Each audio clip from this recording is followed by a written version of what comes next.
Sun Pharma falls after the fourth quarter revenue misses estimates. Management guides for just high single-digit consolidated top-line growth and refrains from giving EBITDA guidance, as a result of which the street dislikes that. The stock a top Nifty loser today. Jubilant Food, well, it surged and now it's back to the flat line. The India business comes in line with expectations and the net profit is boosted by an exceptional gain of around 170 crores. Gland Pharma gains over 6% following their fourth quarter earnings. The management maintains medium-term top-line guidance of mid-teen growth in the base business. In other earnings reactions, Ramco Cements, well, it's higher in trade. The higher volumes aid the profitability. The margins, well, they remain under pressure, but the street takes heart from the fact that debt is reduced by around 100 crores and they've pulled back on their capex plan as well. Nykaa trades higher after the company saw good performance in the fourth quarter. Margin improves and the revenue also rises by about 28% on a year-on-year basis. We've seen Metro Brands too report its fourth quarter numbers. The company saw a revenue growth of about 7% and a big rise in the net profit led by tax credit versus a tax expense.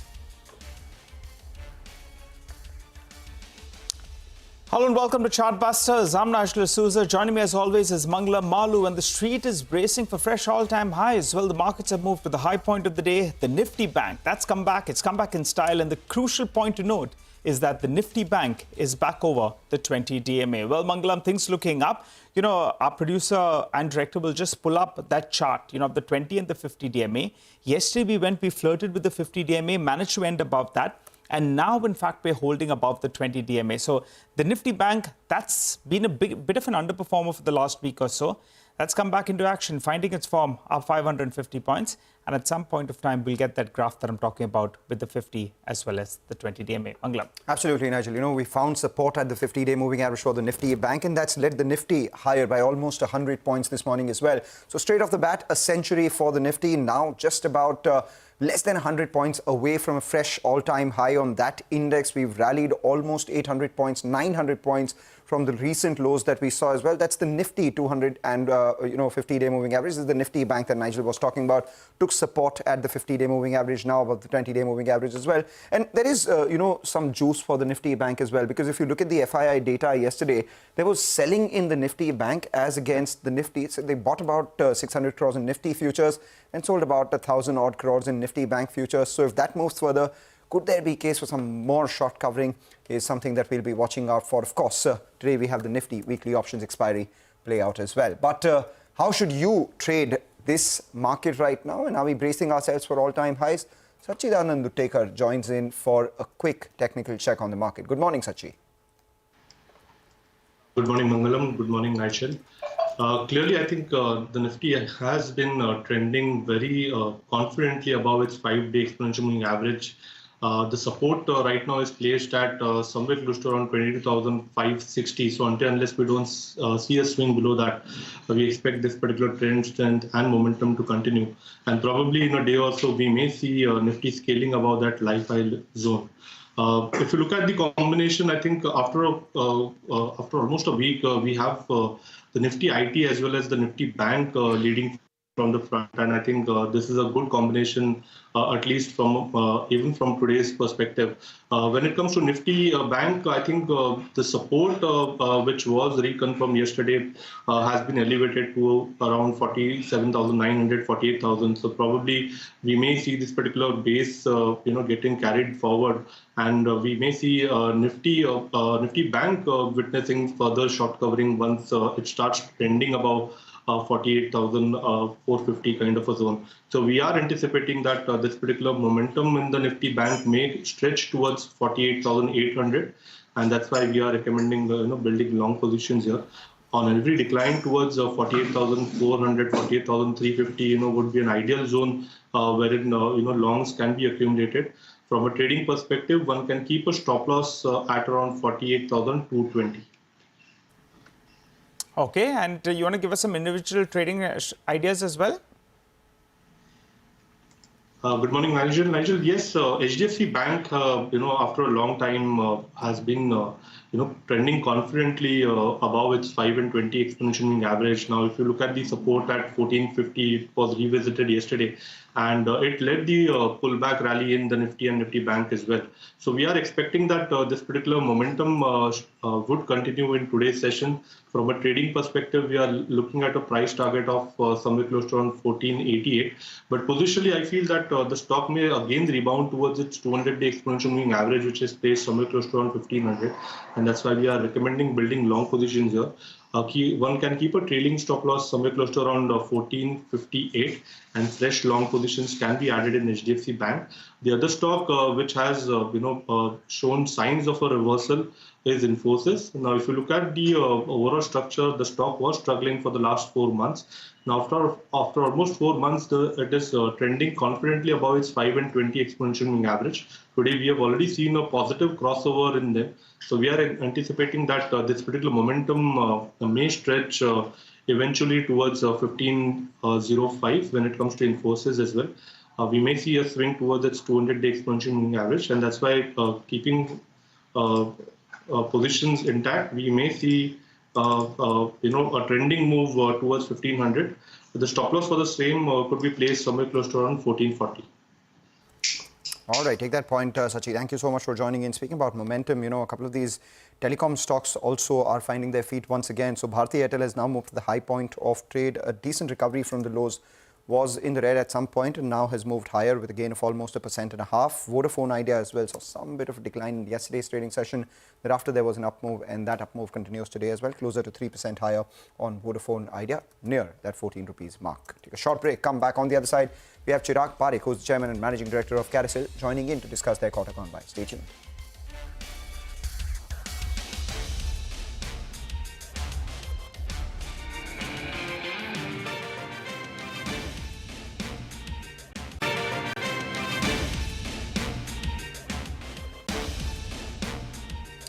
Welcome back. As we speak, the mid-cap index is actually now turned into the red. So that is something that we need to keep an eye out on. Even the advanced decline chart, that should come up for you on the screen right now. The decliners are a little more than the advancers right now, just mildly so. Even that is split right down the middle. A couple of these stocks which are selling off from the highs. We've seen Chambal Fertilizers at the low point. Lupin is now down 7% as we speak. There you have both those lines have kissed each other. Vedanta is the other one, which is down around 4.5%. A big decline coming by in just this hour itself. So we'll just keep an eye out on this as we move forward. The Nifty is still holding up with a gain of about 90 odd points. At a time like this, good to get in some management, speak about the results that came by, and more importantly, the year, how it looks going forward as well. Carousel is the stock that we're talking about. On the back of its fourth quarter numbers, the company saw good business pick up in the fourth quarter with a 30% revenue growth, and as a result of which managed to meet the lower end of their FY24 guidance of 15 to 20% revenue growth as well. Chirag Parekh, who's the Chairman and Managing Director of the company, joins us now to discuss this further. Thanks a lot, Chirag, for joining in. A 30% growth is what you posted in the fourth quarter, as a result of which 15% growth for the full year. I remember the last time we spoke, you said that, the 1,000 crore revenue target that you have has been brought forward from FY26 to FY25. So just wanted to know if that's still on the cards. What's your target for FY25? Yeah, so first, thanks for having the show. So we are still maintaining our guidance of 1,000 crores. We are seeing a lot of inorganic opportunities. That's one. We also, secondly, we also seeing a lot of traction gaining back into our business. We see signs of the recovery from major markets like US, UK, and Europe, except Germany. New forward plans to expand our B2C brand in the US market, taking the United Granite as our platform. I think we are quite confident. I don't think so we would chase 1,000 crore. I think at the same time, it really depends upon the opportunities they get.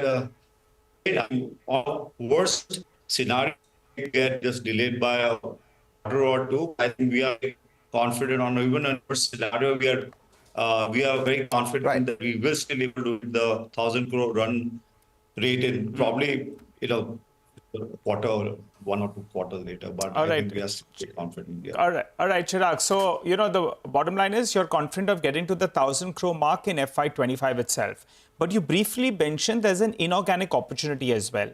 So give us a few details then. If this inorganic opportunity doesn't fructify, then what will the revenue number look like? And if it does, then it will be around 1,000 crores, I'm guessing. And also tell us about the margin outlook. You were hinting last time we chatted that it could start moving to around 20%. Does that happen in this year? I'm asking you that because your gross margin expansion has been phenomenal. Please go ahead. Yeah. So if in organic opportunities, we are carefully seeing it. I think the only thing, like I said, is going to be delayed, then we may hit Chirag, the run just a rate request. We request you to hold on. Our team will just repatch the connection with you. I think we found you on a very scratchy line. It's important that you are, maintaining your target of 1,000 crore revenue run rate in FY25 itself. Give or take a couple of quarters. If, you do maintain that, your quarterly run rate in the fourth quarter was close to around 190 odd crores. For you to maintain that, by the third or fourth quarter, you should reach that revenue run rate of close to 250 crores per year itself. We would want a considered comment on the inorganic opportunity and margins, as Nigel just pointed out. We just try to repatch that connection with you so that we can get you on a clearer line. And in an otherwise wobbly sort of market, if you just pull up the intraday chart of Carousel India, you'll see a little bit of a spike on account of the management commentary of maintaining their 1,000 crore revenue run rate. This even as FY24 annual revenues were close to around 630 odd crores. Okay, so I believe we have him back on the phone. All right. No, I think we not yet got him, Mangalam, but we'll have to understand, how much of that, because they had an acquisition as well. I recall, I think we had a chat with them, United Granite. So how much will that contribute? I think roughly they were talking about around 850 crores, 80 crores coming in from United Granite. So I guess the inorganic opportunity could be that 50, 80 crores. We're still waiting for clarity on that front. And in the last quarter, what looked very, very good for them was their mix, because their mix improved. That's why the gross margins moved up to around 59% or thereabouts. I think what we'll do is, let's do one thing. Let's slip into a short break. We'll come back. We'll continue to focus on markets and we'll try to reconnect with them. All right. We have Chirag, who's back with us on the phone line. So let's get some clarity on that. Chirag, we had you in a bit of a scratchy line. So the clarity we were asking you for was that 1,000 crores includes the inorganic opportunity, right?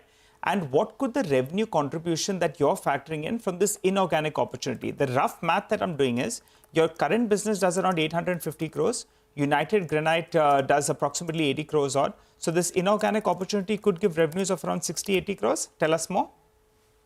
Yeah, so I think, we are still maintaining our growth levels to grow at this on the year 25, about 20%. We kind of roughly close at close to 700 crores. That take us to about 850 crores for FY25. So you're looking at a opportunity for us in organic about 150, somewhat 150 crores. All right. And this 840 crores, 850 crores that you're talking about, that includes the United Granite acquisition as well? Yes. So that's around 70, 80 crores is what you're factoring in from there? Yes. So inorganic growth opportunity will be around 150 crores of revenue contribution this year. We've got that. So with and without the inorganic growth, we've got the number. What about margins? Gross margins moved up, to the high 50s, which was good. But not everything came down to the EBITDA margins. What guidance could you give us on the EBITDA margin front? No, I think we are very happy on the gross margin side. Couple of factors here, Nigel. One is we had a great product mix. We also have seen the foreign exchanges working in our favor. Third, we have seen a big increase in the US market, which have better gross margins. We also seen the rise in the IKEA business, which is again a very high gross margin product. We have also launched a lot of new initiatives in the Indian market with higher gross margin. So we are basically targeting on the premium market in India. So I think with all these factors and at the operation side, the high level of efficiency, we have done some lot of R&D and we were able to bring down a lot of material costs. Now, why this margins we're looking at 19%. Even with the Red Sea crisis, we're able to achieve this. So I think when this Red Sea crisis, eventually is going to go, and with all the initiatives, yes, I think I will still, we do see a better margin expansion moving forward. All right, so 19% for FY25 is what you're guiding for. You spoke about India business briefly. Now, that was supposed to be a growth driver for you. In FY24, 132 crores turned into just 140 crores. And this as against your earlier estimates of 30-40% growth out there. What are you factoring in for the India business in FY25? And what sort of margins here are you working with?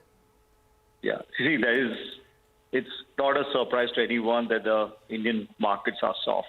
I think the way we have started ourselves that we need to enter the segment which can give better margins. Second is we have identified the growth in the growth spaces, and we are launching new products which we are targeting the premium and the luxury segment of the market. So while the volume-led growth may not happen, but we will be compensating by value. So we would be targeting the year 25 with premium products.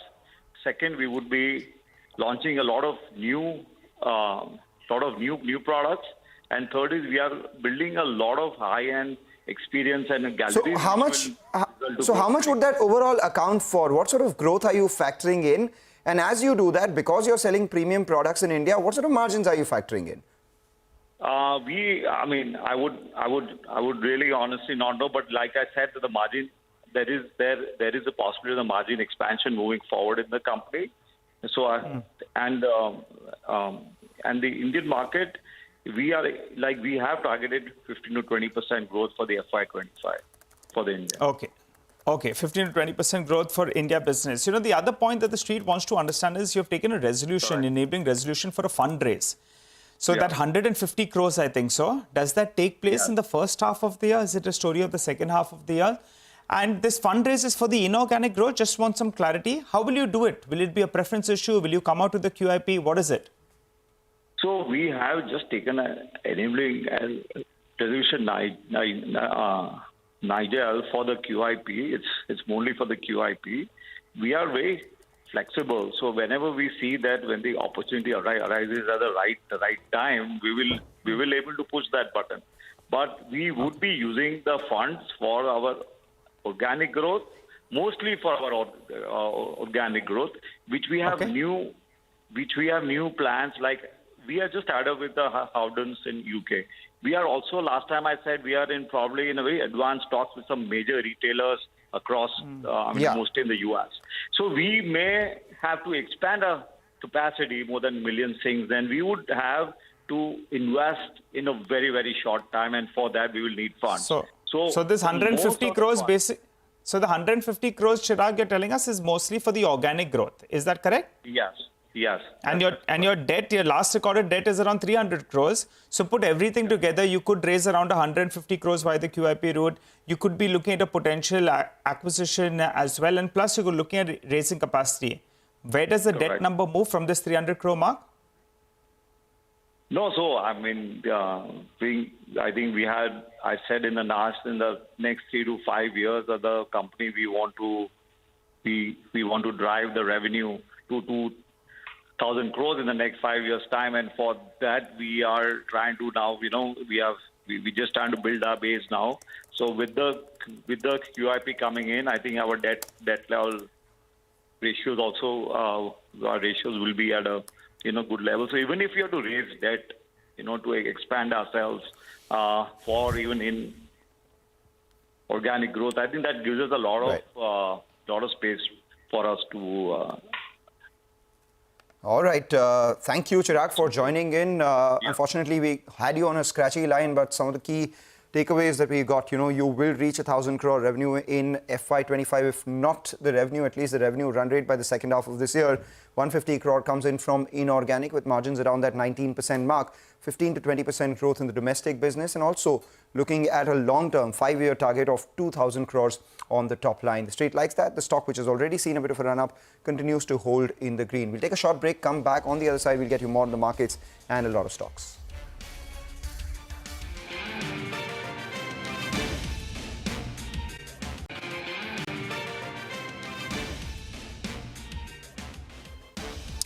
Welcome back. You're tuned in to Chartbusters here on CNBC-TV18. Well, Upasana joins us to tell us about the stock of the morning, Garden Reach. Upasana, the numbers look very good.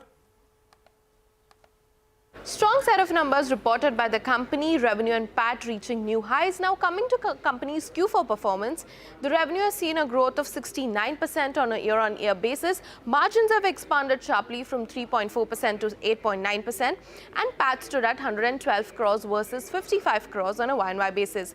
Now coming to company's yearly performance on FY24 basis, the revenue has seen a growth of 40% and margins have expanded sharply, that is 70 basis points and stood at 6.5%.